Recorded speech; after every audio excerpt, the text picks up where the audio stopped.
देखिए, सरकार जो है अभी मतदाता जो वोटर लिस्ट है उसमें व्यापक रूप से उसका रिवीजन करने जा रही है। ठीक है, रिवीजन समय समय पर होता रहा है, रिवीजन होना भी चाहिए। रिवीजन नहीं होगा तो जो नए लोग हैं उनका नाम जुड़ेगा कैसे? जो जिनकी मृत्यु हो गई, कुछ हो गई, तो अपडेट तो ये स्वाभाविक प्रक्रिया है और सतत चलने वाली प्रक्रिया है, ये अपडेशन तो होना ही चाहिए। लेकिन अभी जो सरकार कर रही है ये मेजर रिवीजन कर रही है और मेजर रिवीजन के लिए समय दिया है 20 दिन का। तो चुनाव आयोग, मैं पूछना चाहता हूं कि ये चुनाव आयोग 20 दिन में कैसे मेजर रिवीजन कर लेगी वोटर लिस्ट का? जो 11 चुनाव आयोग ने यहां दिया है कि 11 में से कोई एक डॉक्यूमेंट आपको देना है, तो ये 11 डॉक्यूमेंट इतना आसान नहीं है जुटाना, खासकर गरीब गुरबा के लिए जो झोपड़ी में रहता है, डॉक्यूमेंट कहीं रहता है। तो 20 दिन का समय बहुत ही कम है। सरकार को आनन फानन में, चुनाव आयोग को आनन फानन में इस तरह की घोषणा नहीं करनी चाहिए थी। चुनाव, मुझे तो समझ में नहीं आ रहा चुनाव आयोग इंडिपेंडेंट काम कर रहा है कि सरकार के इशारे पे काम कर रहा है। अगर सरकार के इशारे पे काम नहीं हो रहा है तो यह काम 1 साल पहले शुरू क्यों नहीं किया गया? जब 2003 में मेजर रिवीजन हुआ था तो उस समय 2004 में लोकसभा का चुनाव था और 2005 में विधानसभा का चुनाव था। विधानसभा चुनाव से 2 साल पहले और लोकसभा चुनाव से 1 साल पहले ये रिवीजन शुरू किया गया था। तो 1 साल समय पर्याप्त होता है रिवीजन करने के लिए। अभी जो है, अभी ये जुलाई का महीना है, अक्टूबर में चुनाव होने हैं, बल्कि हो सकता है कि सितंबर से ही चुनाव शुरू हो जाए और अभी काम शुरू किया गया है। तो कितने दिन में, कब बीएलओ रिपोर्ट सबमिट करेगा, कब ये वोटर लिस्ट प्रिंट होगा, ये सब आनन फानन में करने की चीज नहीं है। ये जल्दबाजी में उठाया गया कदम है। अभी मेजर रिवीजन नहीं करना चाहिए था, अपडेशन तो होना चाहिए था, बट मेजर रिवीजन का यह समय नहीं है।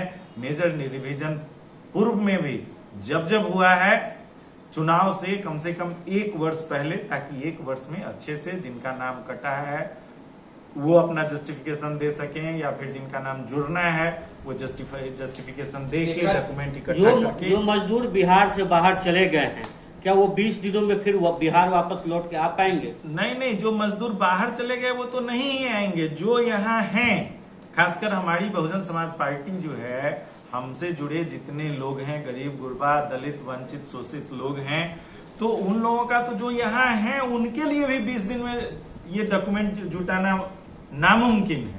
और जो बाहर चले गए उनकी तो बात ही छोड़ दीजिए। जो बाहर चले गए हैं वो 20 दिन में अभी नहीं आ सकते, फिर अभी आएंगे, फिर 3 महीने में जब इलेक्शन होगा तो वोट गिराने आएंगे। तो इतना न किसी के पास पैसा है, न किसी के पास समय है। मजदूर वर्ग के लोग हैं, कैसे 3 महीने के अंदर अंदर 2 बार, 1 बार एक तरह से माना जा सकता है कि वोटरों को वोट गिराने से वंचित करने का एक तरीका। बिल्कुल, ये साजिश चल रही है। सरकार चुनाव आयोग के साथ मिलकर, या चुनाव आयोग पूरी तरह सरकार के इशारे पे काम कर रही है और शोषित वंचित लोग जो हैं उनका नाम येन केन प्रकारेण वोटर लिस्ट से हटाने की ये साजिश चल रही है। इसका बहुजन समाज पार्टी विरोध करती है, पुरजोर विरोध करती है। आनन फानन में यह निर्णय नहीं लेना चाहिए। तो महमूद जी हैं जो अधिवक्ता हैं, वो उन्होंने याचिका दायर किया है जिसमें चुनाव आयुक्त ने जल्दबाजी में फिर वेबसाइट को, मतलब जो है, जो चुनाव का वेबसाइट है उसको चेंज किया गया है। इस पर क्या कहेंगे? देखिए, मैंने पहले ही कहा कि यह सब साजिश के तहत हो रहा है। जब सुप्रीम कोर्ट में केस गया तब चुनाव आयोग को आनन फानन में फेरबदल कुछ करने पड़े हैं। यह सब गलत है। अगर समय से किया जाता, 1 वर्ष पूर्व इसकी शुरुआत की जाती, तब सब कुछ समय से हो जाता और सब कुछ जो एक स्टेप्स होते हैं उन सबको, प्रोसीजर को फॉलो करते हुए, सारे स्टेप्स को फॉलो करते हुए और तब होता। इसलिए अभी यह वक्त नहीं है।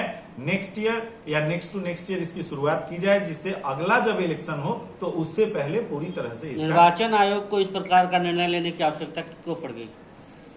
इसलिए कि निर्वाचन आयोग, इससे तो लगता है कि शायद निर्वाचन आयोग सरकार के इशारे पे काम कर रही है और वोटर लिस्ट से सबों का नाम गायब करने की साजिश चल रही है। और मैं तो एक और बात बढ़ के कहूंगा कि सरकार ने जो वृद्धावस्था पेंशन 400 रुपए से 1100 रुपए बढ़ाया है, उन सबों का नाम काटने की साजिश चल रही है। इनका नाम ही न रहेगा कि घोषणा भी हो गई और हमको पैसा भी नहीं देना पड़ेगा।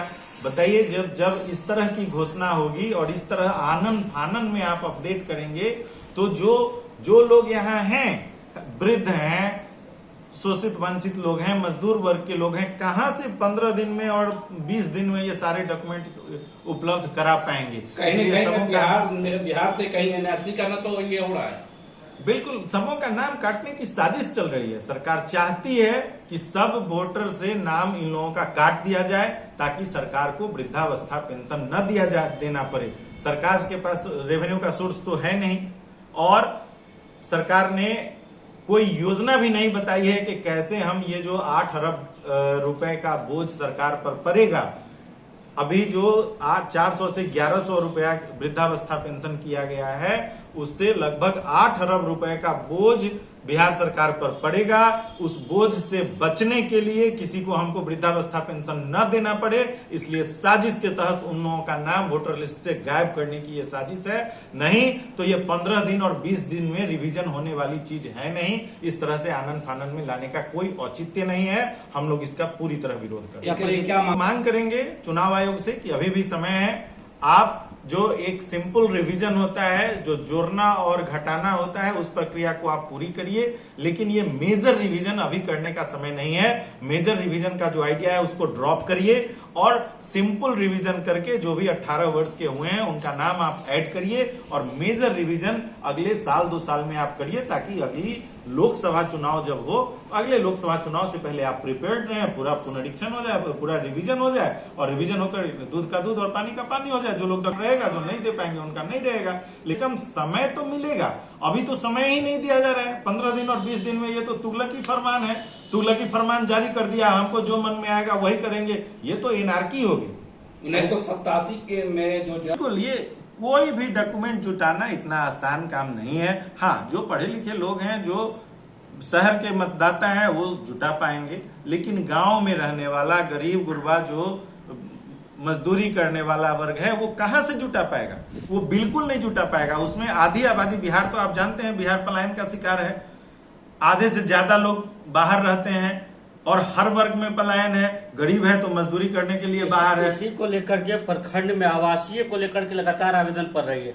इन हर आवेदन में 15 दिन से अधिक का समय मांगा जा रहा है। बिल्कुल, और यहाँ 15 दिन समय ही दिया जा रहा है। जब 15 दिन के बाद ब्लॉक से आपको आवासीय ही मिलेगा तो कब आप फिर बीएलओ के पास उसको जमा करेंगे? कब बीएलओ चुनाव आयोग को सबमिट करेगा? कब फिर जो है मतदाता नया जो है मतदाता लिस्ट जो है वो उसका प्रिंटिंग होगा और कब फिर हम लोगों को जो पार्टियां हैं उन लोगों को उपलब्ध कराई जाएंगी? इसीलिए मैं कह रहा हूं कि यह समय उचित नहीं है। समय हम लोगों के पास बिल्कुल नहीं है। ऐसे में इस तरह का निर्णय ये एक तुगलकी फरमान ही साबित होगा। कुछ नहीं होगा, आधे से ज्यादा लोगों का नाम कट जाएगा और कुछ नहीं। डॉक्टर विजयेश कुमार, प्रदेश महासचिव, बहुजन समाज पार्टी। नाश्ता